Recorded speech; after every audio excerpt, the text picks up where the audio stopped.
হুমায়ুন আহমেদের একটা হচ্ছে স্পেশাল সিরিজ আছে যেটা হিমু সিরিজ নামে আমরা জানি, এবং হিমুই তার সব সিরিজগুলোর ভিতরে ওয়ান অফ দ্য বেস্ট, এবং আমার কাছে যদি বলি ওয়ান অফ দ্য না দি বেস্ট।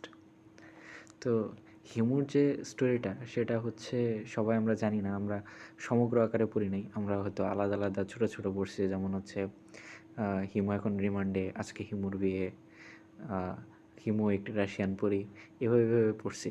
তো এভাবে আসলে ফিলটা আসে না।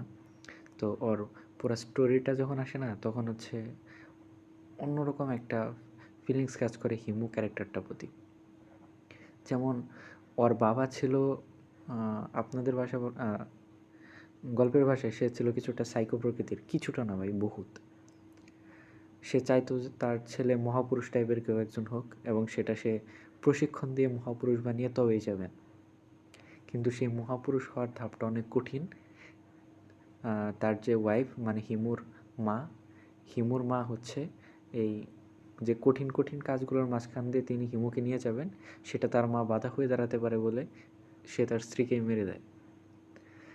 সো তাই হচ্ছে হিমু ছোটোবেলা থেকে তার মাকে দেখতে পায় না, মায়ের আদরটা পায় না। হিমুর ছোটোবেলায় অন্ধকারকে ভয় লাগতো, তাই ছোটোবেলায় তার বাবা তাকে অন্ধকার বাথরুমের ভিতরে ঢুকে সারা রাত আটকে রেখেছে। সে ভয়ে দরজার ভিতর আঘাত করছে, কিন্তু তার বাবা সেই দরজা খুলছে না, ছেলের অন্ধকারের ভয় কাটাবে। ছেলে ঠান্ডা পানিতে ভয় পেত, বা ঠান্ডা পানিতে সে কমফোর্টেবল ফিল করতো না, তাই তাকে সারা রাত বৃষ্টির ভিতর সে বাড়ির বাইরে রেখে দেয়, দরজা বন্ধ করে। সারা রাত সে তার বাড়িতে ঢুকতে দেয় না হিমুকে।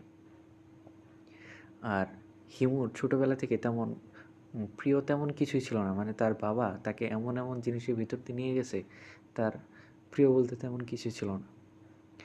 তার বাবা একদিন একটা তোতা পাখি বা টিয়া পাখি নিয়ে আসে, যেটা মানে কথা বলা শেখালে সে কথা বলতে পারে, এমন পাখি আর কি। তো হিমু তাকে কথা বলা শেখানো শুরু করে।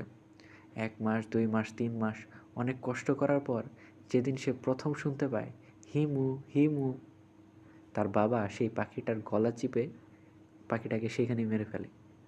মানে তার বাবা চাচ্ছে না দুনিয়ার কোনো জিনিসের প্রতি তার ছেলের কোনো মোহমায়া থাকুক। তিনি লিটারেলি হচ্ছে একটা ডায়েরিতে প্রত্যেকটা হচ্ছে নির্দেশনা দিয়ে দিতেন যে কীভাবে কী করতে হবে। পয়েন্ট 1, কোনো কিছুর প্রতি মায়া মহব্বত থাকা যাবে না। পয়েন্ট 2, নিজেকে মহাপুরুষ সবসময় চিন্তা করতে হবে। পয়েন্ট 3, এভাবে